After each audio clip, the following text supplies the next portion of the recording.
Singh IAS PCS के YouTube channel पर आपका स्वागत है। This is our first video. इसके बाद पूरी कंप्लीट सीरीज आएगी। ये हमारी पॉलिटी की सीरीज स्टार्ट हो चुकी है। This is our first lecture making of the constitution. यहाँ पर हम बात करेंगे कि कॉन्स्टिट्यूएंट असेंबली हमारी कैसे बनती है। तो idea of constituent assembly proposed by M.N. Roy in 1934। उसके बाद ऑफिशियली जो हमारी इंडियन नेशनल कांग्रेस थी उसने कॉन्स्टिट्यूएंट असेंबली के आइडिया को अडॉप्ट किया, ऑफिशियली डिक्लेयर किया कि एक कॉन्स्टिट्यूएंट असेंबली होनी चाहिए। 1938 Jawaharlal Nehru on behalf of Indian national Congress बात करते हैं कि एक कॉन्स्टिट्यूएंट असेंबली होगी जो कि without any outside influence Bharat के संविधान के निर्माण का काम करेगी। ब्रिटिश गवर्नमेंट इस आइडिया को एक्सेप्ट कर लेती है अगस्त ऑफर 1940 में। उसके बाद सर स्टैफोर्ड क्रिप्स प्रपोजल लेकर के इंडिया आते हैं, जो कि ड्राफ्ट प्लान होता है कि एक कॉन्स्टिट्यूएंट असेंबली बनाई जाएगी after the world war 2। But इस आइडिया को जो हमारी मुस्लिम लीग है वो रिजेक्ट कर देती है, क्योंकि इस मिशन में कहीं भी टू डोमिनियन और टू कॉन्स्टिट्यूएंट असेंबली का जिक्र नहीं था। उसके बाद कैबिनेट मिशन प्लान आता है, जो कि मोर और लेस जो मुस्लिम लीग की सेटिस्फाइड डिमांड होती हैं उन पर खरा उतरता है, और इसी कैबिनेट मिशन प्लान के बेसिस पर हमारी कॉन्स्टिट्यूएंट असेंबली बनकर तैयार होती है। तो क्वेश्चन पूछा जा सकता है कि कॉन्स्टिट्यूएंट असेंबली जो थी वो किस पर बेस्ड थी। तो कॉन्स्टिट्यूएंट असेंबली जो थी वो हमारी कैबिनेट मिशन प्लान पर बेस्ड थी। अब इसके बाद इस मिशन प्लान में बोला गया था कि जो टोटल स्ट्रेंथ होगी कॉन्स्टिट्यूएंट असेंबली की वो होगी 389। इस 389 में जो 296 ये आएंगे ब्रिटिश इंडिया से, और 93 मेंबर्स होंगे प्रिंसली स्टेट्स से, जो कि नॉमिनेशन के थ्रू आएंगे। और इस 296 में 292 ये 11 गवर्नर प्रोविंसेस से मेंबर आएंगे और 4 चीफ इलेक्शन कमिश्नर प्रोविंसेस से। तो हम कह सकते हैं कि जो हमारी कॉन्स्टिट्यूएंट असेंबली थी वो partly elected and partly nominated थी। और जो इस प्रोविंशियल असेंबलीज में लोग आए थे इलेक्ट होकर के, वो लिमिटेड फ्रेंचाइज के बेसिस पर आए थे। मतलब कि जो टैक्स पेयर्स थे, जो एजुकेटेड पर्सन थे और जिनके पास प्रॉपर्टी थी, उन्हीं को वोट की परमिशन थी। तो ये क्वेश्चन बार बार रिपीट होता है कि जो प्रोविंस कॉन्स्टिट्यूएंट असेंबली थी उसमें जो मेंबर आए थे वो कैसे इलेक्ट होके आए थे। तो वो मेंबर इनडायरेक्टली इलेक्ट होकर के आए थे। इसको समझते हैं कैसे। ये है हमारी प्रोविंशियल असेंबलीज। इसमें क्या कहते हैं, जो मेंबर्स हैं वो इलेक्ट होके आए हैं लिमिटेड फ्रेंचाइज के बेसिस पर। फिर उसके बाद ये है हमारी कॉन्स्टिट्यूएंट असेंबली। इसमें मेंबर्स आए हैं हमारे प्रोविंशियल असेंबलीज से। प्रोविंशियल असेंबली से मेंबर आए हैं यहाँ पर, ना कि इनको डायरेक्टली लोगों ने चुना है। तो इसलिए जो हमारी कॉन्स्टिट्यूएंट असेंबली थी वो हमारी एडल्ट फ्रेंचाइज बेसिस पर नहीं, ये हमारी पार्टली इलेक्टेड पार्टली नॉमिनेटेड थी, या हम सिंपल शब्दों में कह सकते हैं ये इनडायरेक्टली इलेक्टेड थी, ना कि डायरेक्टली इलेक्टेड थी। अब हम बात करेंगे कि जो ये कॉन्स्टिट्यूएंट असेंबली थी इसके लिए इलेक्शन कब हुए थे। तो इसके लिए इलेक्शन कराए गए थे जुलाई अगस्त 1946 में। फिर हम बात करेंगे कि जो ये जुलाई अगस्त 1946 में इलेक्शन कराए गए थे, इसमें इंडियन नेशनल कांग्रेस जो थी उसको 208 सीट्स मिलती हैं, और जो हमारी मुस्लिम लीग है उसको 73, और कुछ इंडिपेंडेंट पार्टीज थी उनको 15 सीट्स मिलती है। अब क्वेश्चन ये भी पूछ सकते हैं कि जो हमारी कॉन्स्टिट्यूएंट असेंबलीज थी क्या उसमें वुमेन पार्टिसिपेशन था। तो आंसर है यस। जो कॉन्स्टिट्यूएंट असेंबली थी उसमें वुमेन पार्टिसिपेशन था। अब नेक्स्ट क्वेश्चन यहाँ पर ये आ सकता है, ये तो हमारी कॉन्स्टिट्यूएंट असेंबली और जो बातें बोली गई थी कैबिनेट मिशन प्लान में वो थी। अब हमारा आता है इंडियन इंडिपेंडेंसी एक्ट। इसका क्या प्रभाव पड़ता है इस कॉन्स्टिट्यूएंट असेंबली पर? तो पहली बात तो ये बोलता है कि जो हमारी कॉन्स्टिट्यूएंट असेंबली है वो प्रोविजनल पार्लियामेंट के तरीके से काम करेगी और ये फुली सॉवरेन बॉडी है। इस पर कोई बाहरी कंट्रोल या अंग्रेजी सरकार का कोई दबाव नहीं है कानून बनाने के लिए। ये जैसा कानून चाहेगी वैसा कानून बना सकती है और किसी भी कानून को चेंज कर सकती है। इवन इंडिपेंडेंसी एक्ट 1947 इटसेल्फ इसको भी ये एब्रोगेट कर सकती है। दूसरी चीज़, जो प्रिंसली स्टेट्स हमारे कॉन्स्टिट्यूएंट असेंबली में जिसको 93 सीट्स प्रोवाइड कराई गई थी, जिन्होंने ज्वाइन नहीं किया था, जब ये इंडिपेंडेंसी एक्ट और 3 जून 1947 को माउंटबेटन प्लान की घोषणा होती है तो ये भी अपनी सीट्स को ज्वाइन कर लेते हैं। और जो मुस्लिम लीग के मेंबर पाकिस्तान नहीं गए बंटवारे के बाद, तो जो इंडिया में रह गए उन्होंने भी इस असेंबली में अपनी सीट्स को ले लिया। तीसरी चीज़ क्या हुई? तीसरी चीज़ हुई कि जो असेंबली की स्ट्रेंथ 389 थी वो स्ट्रेंथ हमारी घट करके 299 हो गई। तो जो 389 कॉन्स्टिट्यूएंट असेंबली की स्ट्रेंथ थी वो हमारी 299 हो गई। उसके बाद जो हमारी 296 थी पहले, उसके बाद उसको डिवाइड किया गया था 292 and 4 chief election commissioner provinces में। तो ये जो नंबर है वो रिड्यूस होके 229 हो जाता है। और जो ये प्रिंसली स्टेट्स 93 सीट्स थी इनके पास, इंडियन इंडिपेंडेंसी एक्ट और ये पार्टीशन के बाद नंबर हो जाता है ओनली 70 सीट्स प्रिंसली स्टेट्स के पास रह जाते हैं। अब बात करेंगे हम कि जो हमारी ये कॉन्स्टिट्यूएंट असेंबली है इसकी पहली मीटिंग होती है 9 दिसंबर 1946। इसमें 211 मेंबर्स पार्टिसिपेट करते हैं और इस मीटिंग में जो मुस्लिम लीग है वो अपनी डिमांड पर अड़ी रहती है कि हमको सेपरेट, मतलब कि जो उसकी 2 कंसेप्ट थ्योरी है जो कि हम हिस्ट्री की क्लास में पढ़ेंगे, इसके वजह से वो बाद में डायरेक्ट एक्शन डे का भी ऐलान कर देते हैं। ये देख सकते हैं यहाँ पर, ये सील है हमारी कॉन्स्टिट्यूएंट असेंबली की, एलिफेंट इसमें दिखाया गया है और कुछ फ़ोटोज़ हैं जो कि इम्पोर्टेंट पर्सनालिटीज़ थे उस समय के, उनकी ये फ़ोटोज़ है। बात करेंगे तो डॉक्टर सच्चिदानंद सिन्हा, इन जो कि ओल्डेस्ट मेंबर थे इस कॉन्स्टिट्यूएंट असेंबली में, इनको इलेक्ट किया गया टेम्पोररी प्रेसिडेंट के तौर पर। उसके बाद राजेंद्र प्रसाद हमारे पहले इलेक्टेड होकर के प्रेसिडेंट बनते हैं। उसके बाद बात करें HC मुखर्जी, VD कृष्णमाचारी, ये हमारे वाइस प्रेसिडेंट थे कॉन्स्टिट्यूएंट असेंबली की, या हम दूसरे शब्दों में कह सकते हैं कि जो हमारी कॉन्स्टिट्यूएंट असेंबली थी उसमें 2 वाइस प्रेसिडेंट थे।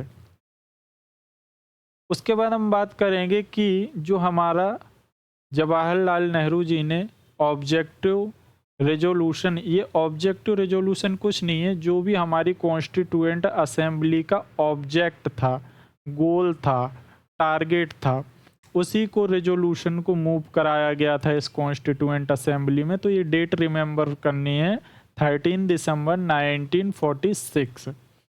और एडॉप्ट कब किया गया था इसको? 22 जनवरी 1947। उसके बाद जो ये इसमें कुछ इम्पोर्टेंट कमिटीज़ थी, जैसे कि मेजर कमेटी थी, माइनर कमेटी थी और एक ड्राफ्टिंग कमेटी थी। तो ये जो मेजर और माइनर कमेटीज़ हैं इनको ये आपके M लक्ष्मीकांत में दी गई हैं, आप वहाँ से रीड कर सकते हैं। मुझे इतना ज़्यादा इम्पोर्टेंट नहीं लगा जिसकी वजह से मैंने इनको इंक्लूड नहीं किया है। उसके बाद ये क्वेश्चन CDS में पूछा गया था, date of national flag generally पूछ ली जाती है कि हमारा जो नेशनल फ्लैग है उसे कब अडॉप्ट किया गया, 22 जुलाई 1947। उसके बाद इंडिया ने अपनी जो मेंबरशिप है वो कॉमनवेल्थ में कब रेटिफाइड की, मई 1949। फैक्चुअल क्वेश्चन बनते हैं। नेशनल एंथम नेशनल सॉन्ग कब अडॉप्ट किया, 26 से 2 डेज पहले, यानी कि 24 जनवरी 1950। उसके बाद इसी डेट को हमने अपने जो हमारे फर्स्ट प्रेसिडेंट थे डॉक्टर राजेंद्र प्रसाद, इनको भी इलेक्ट किया था। उसके बाद जो हमारा संविधान है वो हमने अडॉप्ट किया था 26 नवंबर 1949। इसमें ओरिजिनली प्रीएम्बल, 395 आर्टिकल्स और 8 शेड्यूल का जिक्र था। कॉन्स्टिट्यूएंट असेंबली का लास्ट सेशन इसी दिन कंप्लीट होता है और constituent assembly 11 session over the 2 years 11 month 18 days अपना पूरा काम ख़त्म करती है। ड्राफ्टिंग कमेटी की बात करेंगे जो कि एक इम्पोर्टेंट कमेटी थी और UPSC 2023 में क्वेश्चन भी पूछा गया है इस टाइमिंग को लेकर के। 29 अगस्त 1947। इसमें 7 मेंबर थे, इनके नाम बहुत ही इजी हैं याद करना। डॉक्टर BR अम्बेडकर जो कि चेयरमैन थे इस कमेटी के। उसके बाद गोपाल कृष्ण मुंशी, कृष्णमाचारी अगेन कृष्ण, और 1 member I think I forgot to put down, N Madhavan, N Madhavan. ये 7 मेंबर्स थे हमारे ड्राफ्टिंग कमेटीज में, राइट। उसके बाद जो हमारा कॉन्स्टिट्यूशन, यहाँ पर कंफ्यूज नहीं होना है, केम इनटू फोर्स की डेट एंड एडॉप्शन डेट दोनों अलग अलग हैं। 26 जनवरी 1950 इस दिन हमने अपना जो संविधान है इसी को हम केम इनटू फोर्स हुआ, या इसी को बोलते हैं this date is commencement date, right. इसी डेट को सिलेक्ट करने के पीछे रीजन था जो कि हम हिस्ट्री में पढ़ेंगे, क्योंकि इस दिन हमने पूर्ण स्वराज डे जो कि लाहौर रेजोल्यूशन हमने 1929 में पास किया था, उसके बेसिस पे जो हमने पूर्ण स्वराज डे मनाया था, इसीलिए हमने इस दिन अपने संविधान को लागू किया। बात करेंगे कि जो कॉन्स्टिट्यूएंट असेंबली थी उसकी सिंबल या सील क्या थी, तो एलिफेंट। और legal adviser sir BN Rao, यहाँ पर सारी फैक्चुअल इन्फॉर्मेशन है। सेक्रेटरी कौन थे, HBR आयंगर। चीफ ड्राफ्टमैन कौन थे, SN मुखर्जी। कैलीग्राफर कौन थे, Prem Behari Narain Raizada. Original constitution hand written flowing italic style में लिखा गया था। ब्यूटिफाइड करने का काम इसे किया था शांति निकेतन के नंदलाल बोस और व्यवहार राम मनोहर लोहिया जी ने। व्यवहार राम मनोहर लोहिया जो है उन्होंने ही जो हमारा प्रीएम्बल है उसको भी क्या कहते हैं, डेकोरेट और इल्यूमिनेट ब्यूटिफाइड करने का काम किया। उसके बाद हमारा जो हिंदी वर्जन है उसको रिटिन और इल्यूमिनेट करने का काम नंदलाल बोस ने किया है और लिखने का काम बसंत कृष्ण वैद्य जी ने किया है। यहाँ पर कुछ एक चीज़ का आप आंसर देंगे, जो कैबिनेट मिशन प्लान जिसके बेसिस पर हमारी कॉन्स्टिट्यूएंट असेंबली बनी है, कमेंट बॉक्स में आप बताएंगे कि वो 3 इम्पोर्टेंट पर्सनालिटीज कौन थी कैबिनेट मिशन प्लान में, और ये कब केम इनटू फोर्स हुआ, और इसकी जो रिपोर्ट है वो कब पब्लिश की गई, ये आप कमेंट बॉक्स में बताएंगे। उसके बाद ये जो हमारी प्रोविजनल गवर्नमेंट है या कॉन्स्टिट्यूएंट असेंबलीज थी वो काम करती है जब तक 1951-52 के इलेक्शन होते हैं, जनरल इलेक्शन। मई 1952 में हमारी पार्लियामेंट बन के आती है, और जो हमारी प्रोविजनल पार्लियामेंट है उसका काम ख़त्म होता है 17 अप्रैल 1952। इस डेट को मेंशन कर लेना क्योंकि आजकल UPSC रिलेटेड फैक्ट्स पूछ रहा है जिस पर हमारी नज़र नहीं जाती है। तो ये हमारी डेट, इस दिन हमारी प्रोविजनल जो कॉन्स्टिट्यूएंट असेंबलीज थी उसका काम ख़त्म हो गया था और हमारी नई पार्लियामेंट इस दिन से काम करना शुरू कर दी थी, फर्स्ट पार्लियामेंट। अब हम बात करेंगे salient feature of the constitution. सबसे पहले तो जो सैलिएंट फीचर की बात करते हैं तो हमारा सबसे बड़ा विस्तृत और रिटन कॉन्स्टिट्यूशन बल्कि डॉक्यूमेंट है। इसके लेंथीएस्ट और बल्कीनेस का रीजन है हमारी जियोग्राफी।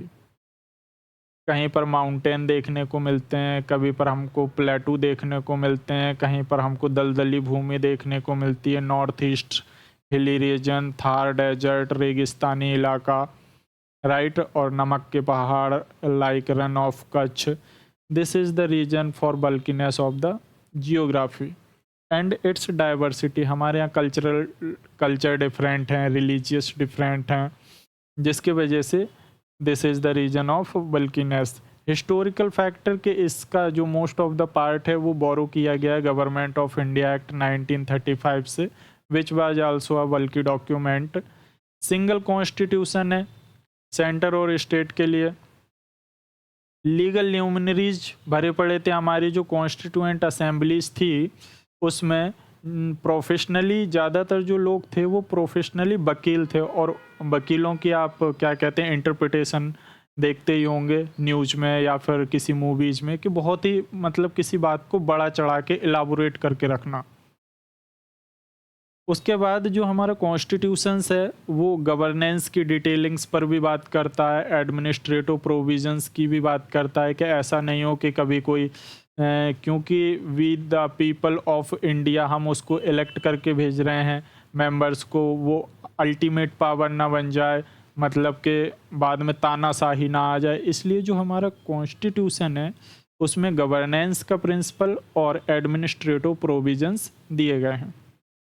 उसके बाद दूसरा सैलिएंट फीचर आता है कि हमने अपने कॉन्स्टिट्यूशन को बहुत सारे कंट्रीज से बोरो किया है, फिर भी वो अपने आप में यूनिक है। तो इसमें मैंने यहाँ पर एक इम्पोर्टेंट पॉइंट नोटिस किया है जहाँ पर मोस्ट ऑफ द एग्ज़ाम्स में जो रिपीट हुआ है, जैसे कि पब्लिक सर्विस कमीशन हमने कहाँ से बोरो किया है, इमरजेंसी के प्रोविजंस, जुडिशियरी, फेडरल स्कीम, तो ये हमने गवर्नमेंट ऑफ इंडिया एक्ट 1935 से अडॉप्ट किए हैं। एडमिनिस्ट्रेटिव डिटेलिंग्स बात करेंगे, हमारे यहाँ देखने को मिलती है parliamentary form of government. Parliamentary form of government क्या होती है? पार्लियामेंट्री फॉर्म ऑफ गवर्नमेंट होती है, ये है हमारी लेजिस्लेटिव। लेजिस्लेटिव से हमारी बन के आती है एग्जीक्यूटिव, काउंसिल ऑफ मिनिस्टर्स, और फिर ये जो काउंसिल ऑफ मिनिस्टर होते हैं वो रिस्पॉन्सिबल होते हैं लेजिस्लेचर के लिए या लोकसभा के लिए, ठीक है।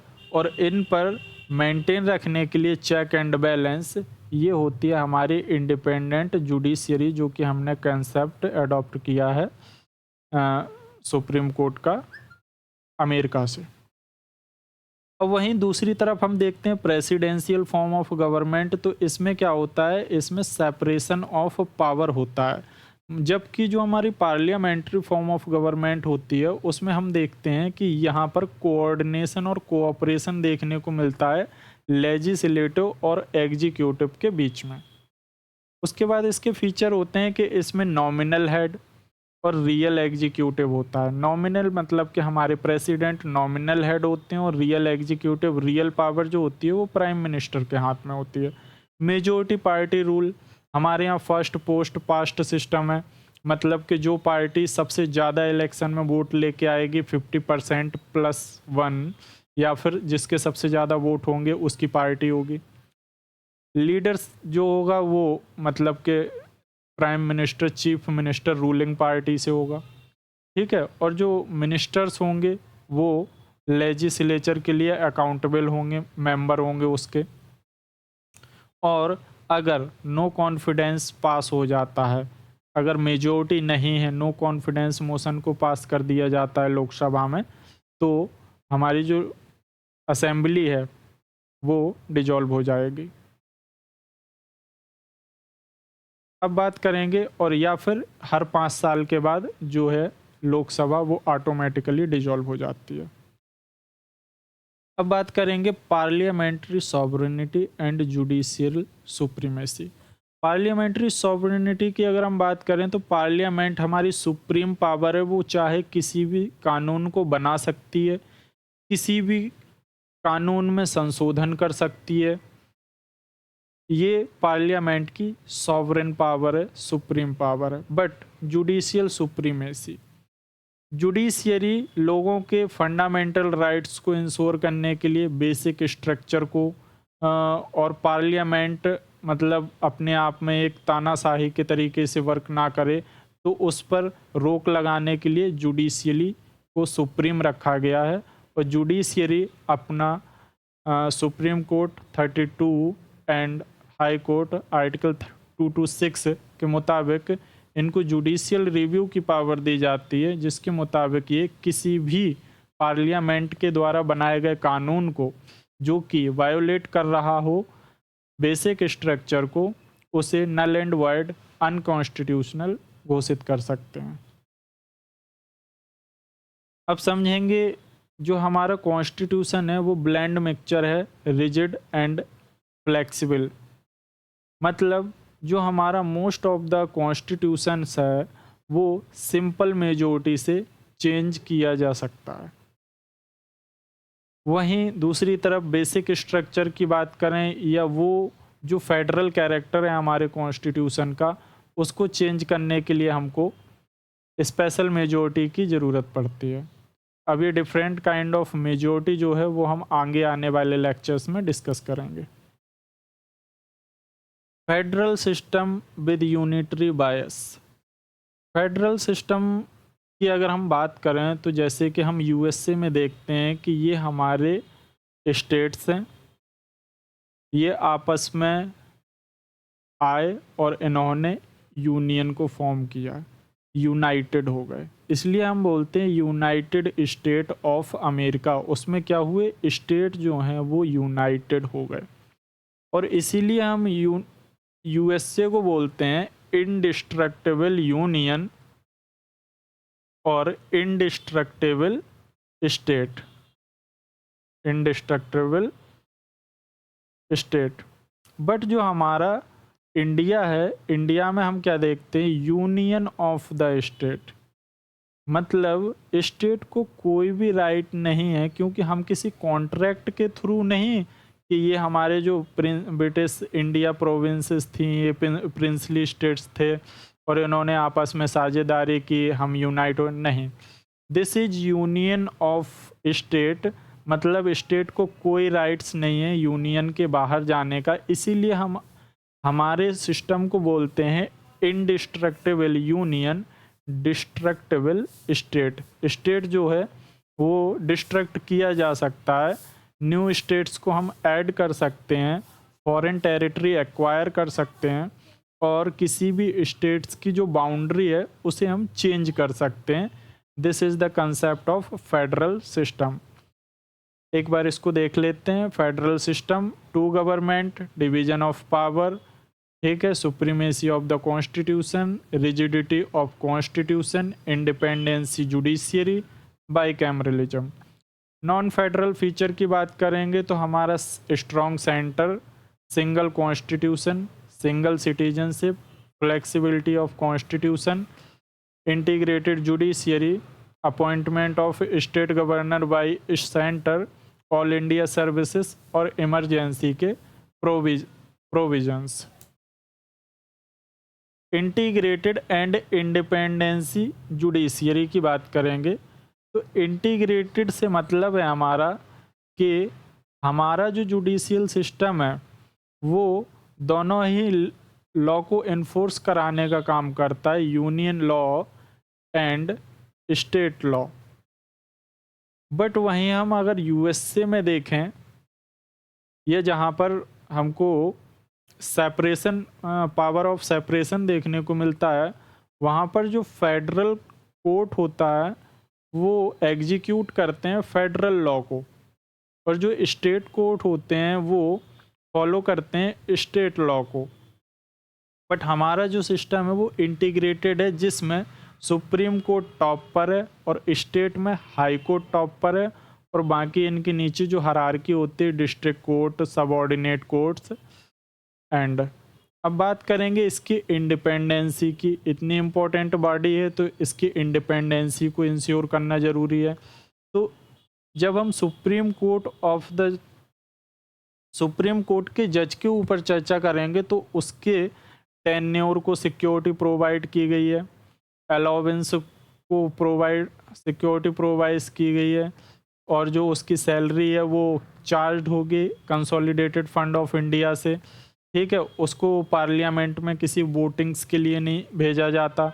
जज का जो डिसीजन होता है उस पर कोई वोटिंग्स नहीं होती है, उसे कोई क्रिटिसाइज नहीं कर सकता है, क्योंकि जुडिशरी के पास कंटेम्प्ट ऑफ कोर्ट की पावर होती है। और जो क्वेश्चन पूछे जाते हैं एग्ज़ाम में या पूछे जा चुके हैं वो है कि सुप्रीम कोर्ट जो है वो हमारा highest court of appeal and guarantor of fundamental rights, ठीक है।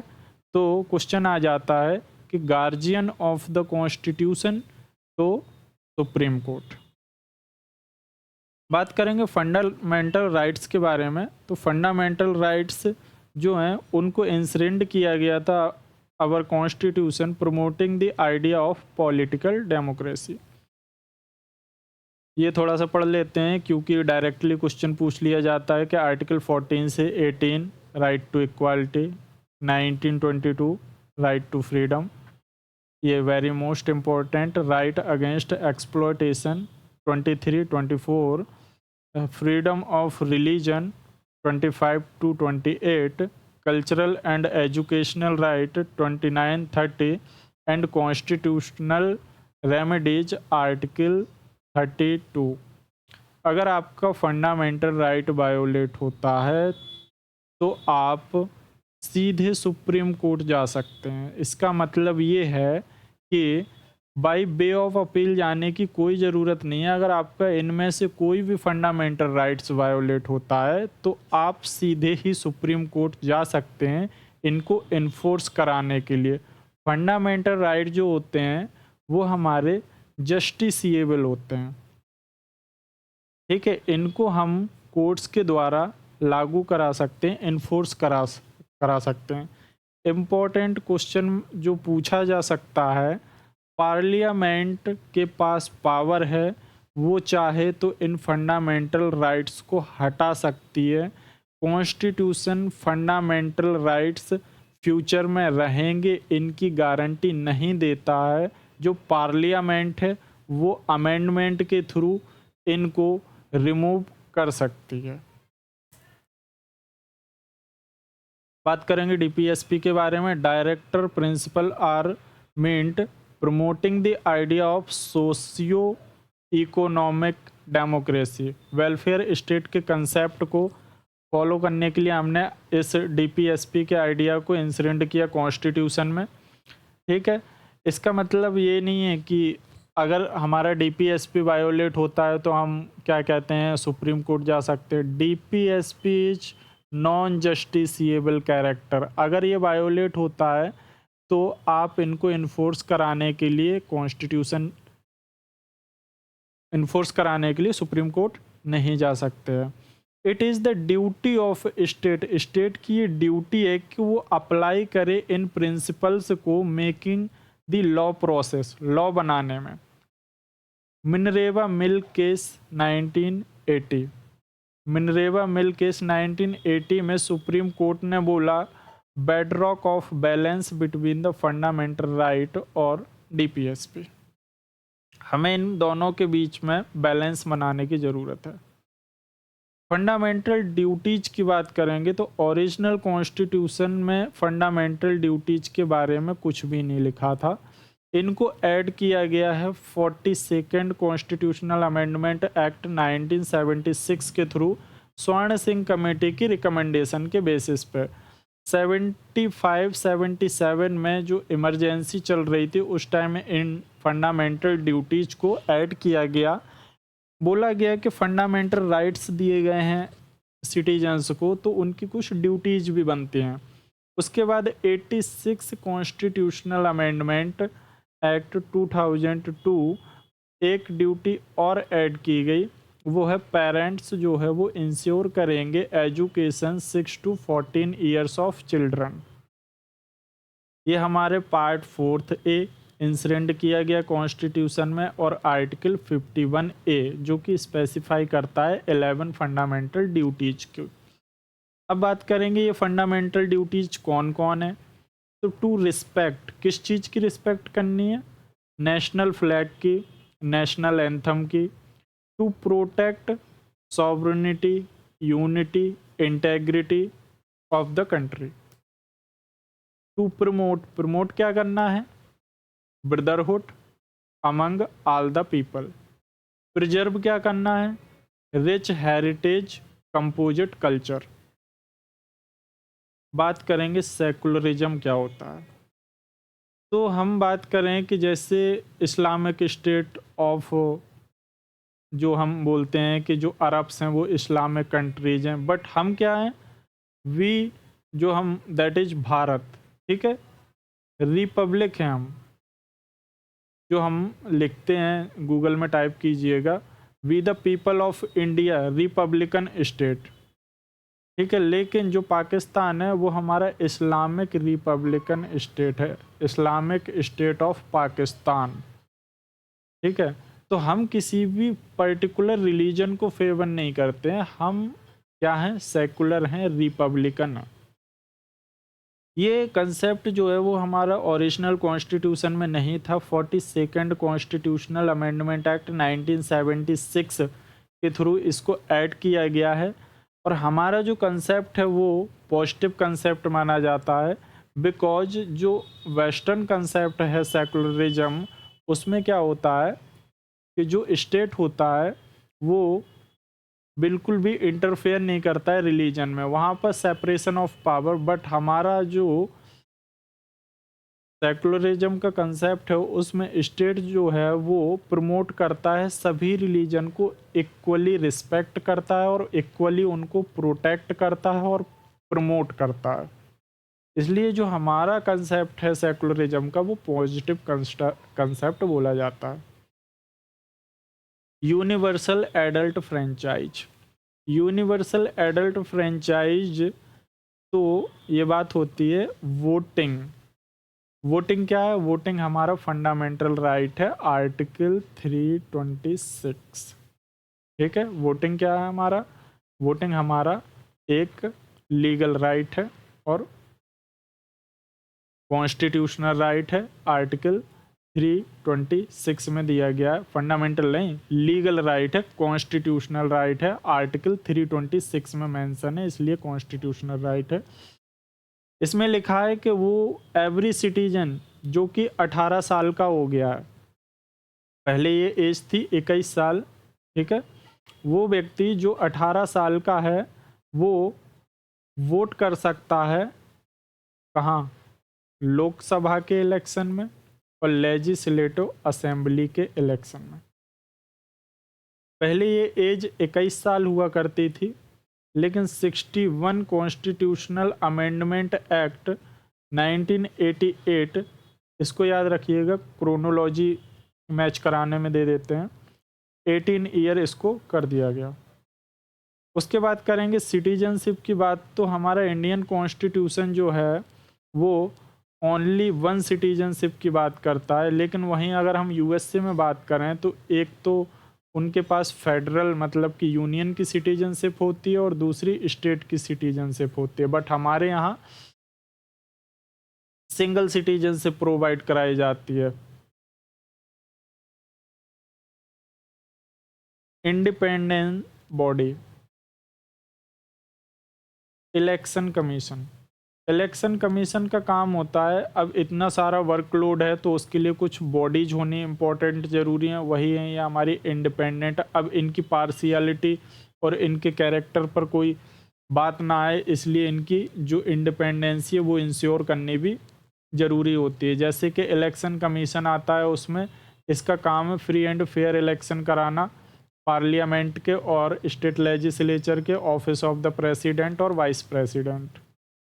कैग, कैग का काम है ऑडिट करना है अकाउंट्स को सेंट्रल गवर्नमेंट के, स्टेट गवर्नमेंट के। यूपीएससी कंडक्ट कराना है examination recruitment to all India services और हाई सेंट्रल सर्विसेज, और एडवाइस करना प्रेसिडेंट को डिसिप्लिनरी मैटर्स पर। Same state public service commission करता है, ये एडवाइस करता है गवर्नर को।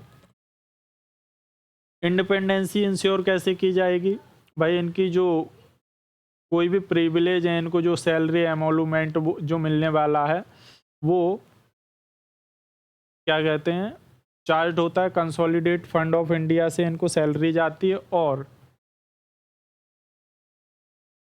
एक बार ये अपॉइंट हो गए उसके बाद इनको जो प्रिविलेज अपॉइंटमेंट के टाइम पर ऑफर किए गए थे उनसे इनको वंचित नहीं किया जा सकता।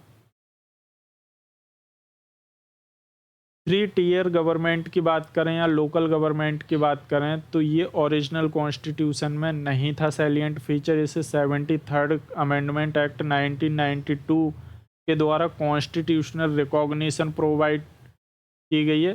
Panchayat that is rural local government. Part 9 insert कराया गया है शेड्यूल 11।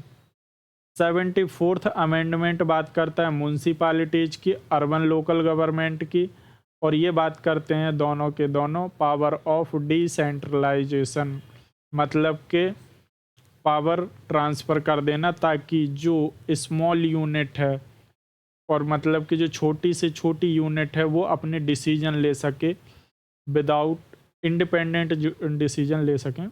पार्ट 9 थे एंड शेड्यूल 12। इमरजेंसी के प्रोविज़न की बात करेंगे तो वहीं हमारे प्रेसिडेंट को कुछ एक्स्ट्रा ऑर्डिनरी पावर दी गई हैं कि कुछ ऐसे सरकमस्टांसेस, एक्स्ट्रा ऑर्डिनरी सिचुएशन आ सकती है, उससे निपटने के लिए कुछ प्रोविजंस, उन्हीं को हम बोलते हैं emergency provision. Article 352 national emergency on the ground of war, external aggression और आर्म्ड रिबेलियन। ये बहुत ही इम्पोर्टेंट है किसी भी स्टेट पीसीएस एग्ज़ाम के लिए। 356 मतलब कि president rule on the ground of, अगर कॉन्स्टिट्यूशन के मुताबिक कोई स्टेट काम नहीं कर रहा है तो आर्टिकल 356 के मुताबिक प्रेसिडेंट रूल लग जाएगा। अगर कोई स्टेट सेंटर के द्वारा दी गई गाइडलाइन को फॉलो नहीं कर रहा है तो 365 के तहत प्रेसिडेंट रूल लग जाएगा। आर्टिकल 360 बात करता है financial emergency on the ground of financial stability credit of India. Cooperative society की बात करेंगे। 97th constitutional amendment act of 2011 ने इसको कॉन्स्टिट्यूशनल स्टेटस प्रोवाइड कराया, प्रोटेक्शन दिया कोऑपरेटिव सोसाइटीज़ को, ठीक है। आर्टिकल 19 के मुताबिक इनको फंडामेंटल राइट्स की रिकॉग्निशन मिली हुई है, और 43B जो है वो DPSP के मुताबिक प्रमोशन ऑफ कोऑपरेटिव सोसाइटी की बात करता है। और ये ऐड करते हैं न्यू पार्ट 9B। कुछ अमेंडमेंट हैं जो कि फ्रिक्वेंटली पूछ लिए जाते हैं। 21st अमेंडमेंट एक्ट 1967 बात करता है सिंधी लैंग्वेज को। हमारे 8th शेड्यूल में लैंग्वेजेस की बात की गई है। ओरिजिनली ये 14 थी, अभी के टाइम में 22 लैंग्वेजेस हैं, ठीक है। सिंधी को 21st अमेंडमेंट एक्ट के द्वारा ऐड किया गया। कोंकणी, मणिपुरी, नेपाली, इनको ऐड किया गया 71 अमेंडमेंट 1992। बोडो, डोंगरी, मैथिली, संथाली, इनको ऐड किया गया 92nd कॉन्स्टिट्यूशनल अमेंडमेंट 2003। ओरिया को रीनेम किया गया उड़िया 96 अमेंडमेंट 2011। इनको प्लीज नोट डाउन कर लेना और याद कर लेना। अब बात करेंगे कि हमने कौन से फीचर्स को किस सोर्स से बोरो किया है। तो बात करेंगे जो गवर्नमेंट ऑफ इंडिया एक्ट 1935, जैसा कि हमने देखा था कि public service commission, administrative detailings, emergency के provisions, judiciary, office of the governor, very very important, office of the governor, और फेडरल कैरेक्टर। ब्रिटिश कॉन्स्टिट्यूशन की बात करें तो parliamentary form of government, single citizenship, cabinet system, parliamentary privileges, bicameralism, ठीक है, rule of law, ये हमने सारे के सारे। उसके बाद बात करेंगे फंडामेंटल राइट्स, तो हमने यूएसए के कॉन्स्टिट्यूशन से लिए हैं। Judicial review, impeachment of the president, अभी लास्ट टाइम जब डोनाल्ड ट्रंप का इम्पीचमेंट हुआ था तब न्यूज में था। Independency of judiciary, removal of supreme court जज, हाई कोर्ट जज, post of the vice president. Canada के कॉन्स्टिट्यूशन से हमने क्या लिया है, स्ट्रॉन्ग सेंटर, यानी कि जो रेसिडुअरी पावर है वो हमारी सेंटर के पास होती है। अपॉइंटमेंट स्टेट गवर्नर का सेंटर करेगा। एडवाइजरी जुरिडिक्शन, ये हमने कनाडा से अडॉप्ट किए हैं। डीपीएसपी कहाँ से लिया, तो हमने आयरिश के कॉन्स्टिट्यूशन से लिया है। और method of election of the president, ये हमने कहाँ से लिया है, आयरिश कॉन्स्टिट्यूशन से। और नॉमिनेशन ऑफ राज्यसभा मेंबर, ये आयरिश कॉन्स्टिट्यूशन से लिया है। ऑस्ट्रेलिया की बात करें तो हमने कंकरेंट लिस्ट को लिया है और जॉइंट सिटिंग के प्रोविजन को लिया है। Trade and commerce intercourse. Weimar constitution जो जर्मनी का है, अभी बात करेंगे कि इमरजेंसी के प्रोविजंस हमने पढ़ा था गवर्नमेंट ऑफ इंडिया 1935 में। और suspension of fundamental right during the emergency, ये हमने वीमर कॉन्स्टिट्यूशन ऑफ जर्मनी से लिया। यूएसएसआर या रसिया प्रेजेंट डे, हमने यहाँ से फंडामेंटल ड्यूटीज को लिया है। और आइडिया जो है सोशल जस्टिस, इकोनॉमिकल और पॉलिटिकल जस्टिस का जो आइडिया है वो हमने वहाँ से लिया है। अब बात करेंगे हम शेड्यूल के बारे में। तो फर्स्ट शेड्यूल बात करता है हमारा name of the state and their territorial jurisdiction. अब यहाँ पर एक बात याद रखिएगा कि जो हम चेंज करते हैं आर्टिकल 2 यानी कि किसी भी स्टेट को ऐड करना, और आर्टिकल 3 मतलब बाउंड्री में रीएडजस्टमेंट करना, ठीक है। तो उसकी वजह से हमारे जो फोर्थ शेड्यूल है उसमें ऑटोमेटिकली चेंज होगा, क्योंकि जो राज्यसभा की सीटें हैं जब हम एडजस्ट करेंगे तो वो चेंज होंगी। इस चीज़ को यहाँ पर अच्छे से देखिएगा। उसके बाद हम सेकंड शेड्यूल की बात करेंगे, तो ये हमारे एमोलूमेंट, अलाउंसेस और प्रिविलेज की बात करता है इन लोगों के। ये MPPCS में क्वेश्चन पूछा गया है 23। उसके बाद हम थर्ड शेड्यूल की बात करेंगे, तो ये ओथ अफर्मेशन की बात करता है। फोर्थ शेड्यूल, ये लास्ट टाइम PCS में पूछा गया था यूपी के कि राज्यसभा की सीट जो है वो एलोकेशन, वो ये हमारा फोर्थ शेड्यूल बात करता है। फिफ्थ शेड्यूल बात करता है शेड्यूल्ड एरिया और scheduled tribe. Six schedule tribal area ATM machine Assam, Meghalaya, Tripura और मिजोरम के बारे में बात करता है। Seventh schedule separation of power, state list, union list और कंकरेंट लिस्ट की बात करता है। एट्थ शेड्यूल लैंग्वेज की बात करता है। प्रेजेंटली हमारी 14 एंड 22, सॉरी 14 हमारी पुराने टाइम मतलब ओरिजिनली हैं और 22 जो हैं वो प्रेजेंटली। नाइन्थ शेड्यूल की अगर हम बात करें तो ये अभी क्वेश्चन UPSC में पूछा गया है। तो जो हम लैंड रिफॉर्म लेकर के आए थे, तो उस समय जो हमारा प्रॉपर्टी राइट था वो एक फंडामेंटल राइट था। तो लोग सुप्रीम कोर्ट जा रहे थे कि भाई हमारा फंडामेंटल राइट वायोलेट हो रहा है। तो पार्लियामेंट ने क्या किया, 9th शेड्यूल कॉन्स्टिट्यूशन में ऐड किया और इसमें बोला गया कि जो भी लॉ इस 9th शेड्यूल में रखे जाएंगे वो जुडिशियल रिव्यू के दायरे से बाहर होंगे। लेकिन 2007 में सुप्रीम कोर्ट का डिसीजन आता है और सुप्रीम कोर्ट ने बोला नहीं, ऐसा नहीं है कि आपने 9th शेड्यूल में किसी कानून को रख दिया तो हम उसे रिव्यू नहीं कर सकते हैं। ये बेसिक फंक्शनिंग है जुडिशियरी की और हम इसे रिव्यू कर सकते हैं, ठीक है। तो ये हमारा हो गया 9th शेड्यूल। 10th शेड्यूल की अगर हम बात करेंगे, इनको हम डिटेलिंग्स में देखेंगे, हमेशा ही इस पर तो मेंस में भी क्वेश्चन आता है। 52nd अमेंडमेंट एक्ट 1985, ये एंटी डिफेक्शन लॉ इसमें काफ़ी लूफॉल भी है। अभी हमने देखा था महाराष्ट्र गवर्नमेंट के केस में, ये हमेशा न्यूज में नॉर्मली देखने को मिलता है, तो इस पर डिटेल्स में हम बात करेंगे बाद में। तो 10th schedule 52nd amendment 1985 anti defection law disqualify member of parliament state legislature ground of defection. मोटा मोटा सा देख लेते हैं कि जैसे कि हमारे 12 मेंबर्स को राज्यसभा में नॉमिनेट करते हैं हमारे राष्ट्रपति जी, तो जो ये 12 मेंबर हैं इनको कोई ना कोई पार्टी ज्वाइन करनी होगी 6 मंथ्स के अंदर। अगर ये 6 मंथ्स के अंदर कोई पार्टी को ज्वाइन नहीं करते तो ये डिस्क्वालीफाई हो जाएंगे, ठीक है।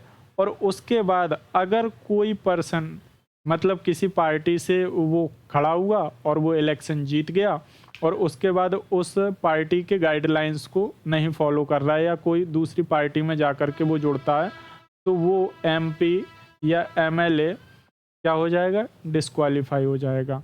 लेकिन इसमें लूफॉल क्या है, अगर 2/3 पर्सन किसी पार्टी को लेफ्ट आउट कर देंगे तो ये एंटी डिफेक्शन के दायरे के अंतर्गत नहीं आएगा।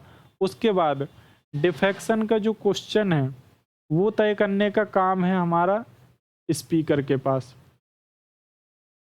ठीक है। स्पीकर कब तक डिसाइड करेगा इसके बारे में कोई भी बात नहीं की गई है, ठीक है। जब स्पीकर डिसाइड करेगा तब तो वो जुडिशियल रिव्यू के दायरे में आएगा, लेकिन स्पीकर कब तक डिसाइड करेगा उसकी कोई टाइम लिमिट नहीं दी गई है।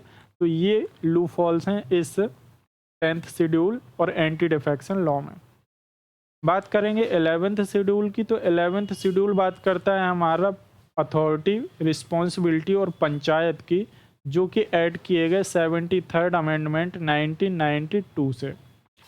12th शेड्यूल की बात करेंगे तो ये बात करता है हमारा म्यूनसिपालिटीज, जो कि हम अभी देख चुके हैं। हाँ, एक चीज़ और समझ लेते हैं, ये है हमारी कॉन्स्टिट्यूएंट असेंबली, ठीक है।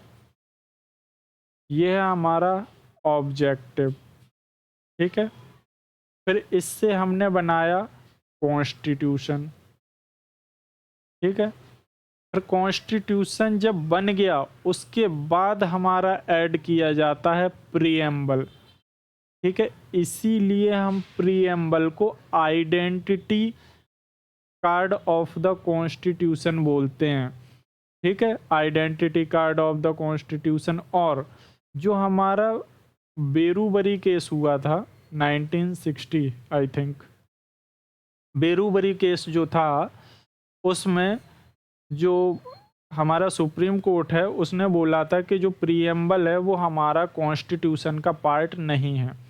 लेकिन हमें कोई भी लॉ अगर समझना है या किसी भी लॉ को इंटरप्रेट करना है, उसे हम समझेंगे प्रीएम्बल को देखते हुए, क्योंकि प्रीएम्बल शो करता है ऑब्जेक्टिव क्या था हमारे कॉन्स्टिट्यूशनल मेकर के माइंड्स में। कॉन्स्टिट्यूशन बनाने के लिए जो वो सोचते थे, जो ऑब्जेक्टिव उन्होंने लिया था, वो ये प्रीएम्बल शो करता है, राइट। इसलिए प्रीएम्बल बाद में, इसीलिए इसे हम बोलते हैं कन्फर्मिटी ऑफ द कॉन्स्टिट्यूशन, ठीक है, राइट। वीडियो अच्छा लगा हो तो शेयर कीजिए और इसके बाद कंटिन्यूएशन रहेगा। और अपने कमेंट्स जो भी हैं, वीडियो अच्छा लगा या आपके जो भी सजेशंस हैं वो आप कमेंट बॉक्स में ड्रॉप कर सकते हैं। Thank you very much.